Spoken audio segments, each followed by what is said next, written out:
warahmatullahi wabarakatuh.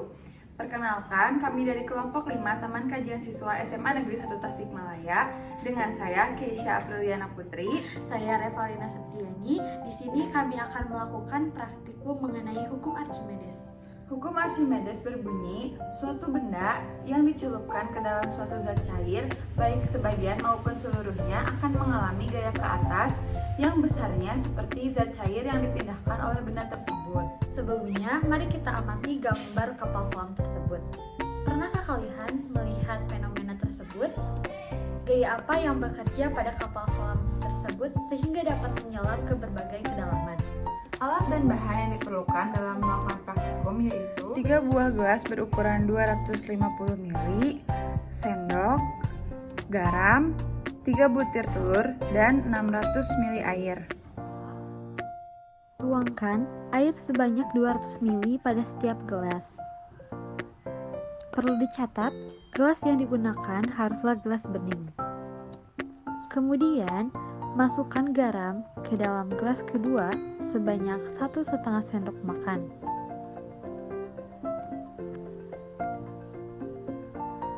Dan larutkan hingga terlarut.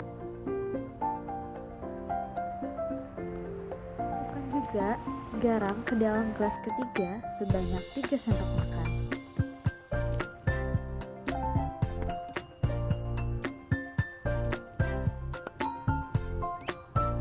Dan larutkan juga hingga terlarut. Setelah semuanya larut, masukkan telur ke dalam masing-masing gelas tersebut. Nah, dapat dilihat kan perbedaannya? Nah teman-teman, dari praktikum tadi dapat disimpulkan sebagai berikut. Pada gelas pertama, telur yang dicelupkan ke dalam air menjadi tenggelam.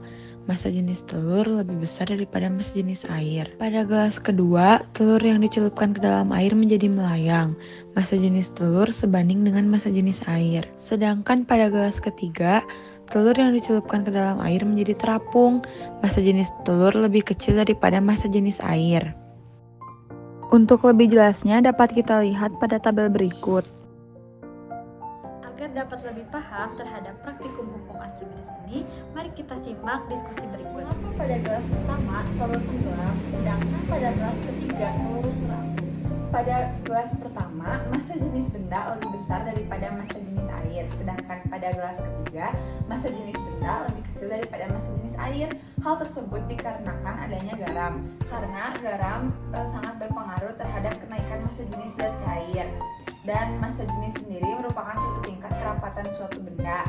Jadi ketika massa suatu benda semakin kecil, maka semakin terapung benda tersebut. Mengapa gelas yang digunakan harus menggunakan gelas yang bening? Karena untuk memudahkan dalam mengamati percobaan yang dilakukan.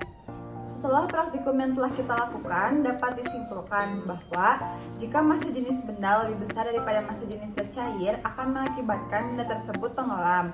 Dan jika massa jenis benda tersebut sama dengan massa jenis zat cair, akan mengakibatkan benda tersebut melayang. Kemudian, massa jenis benda yang lebih kecil daripada zat cair mengakibatkan benda terapung. Saat suatu benda dicelupkan pada zat cair, maka zat yang terdesak dan meluap akan memiliki volume yang sama dengan volume benda tersebut.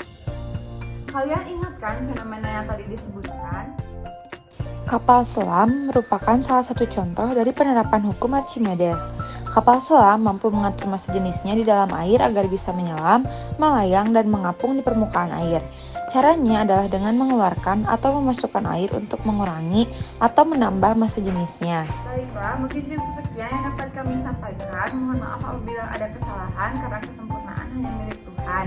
Dan semoga ilmu yang dapat kita sampaikan bermanfaat bagi kalian semua. Kami tutup dengan mengucapkan wabillahi taufiq wal hidayah. Wassalamualaikum Wassalamualaikum warahmatullahi wabarakatuh.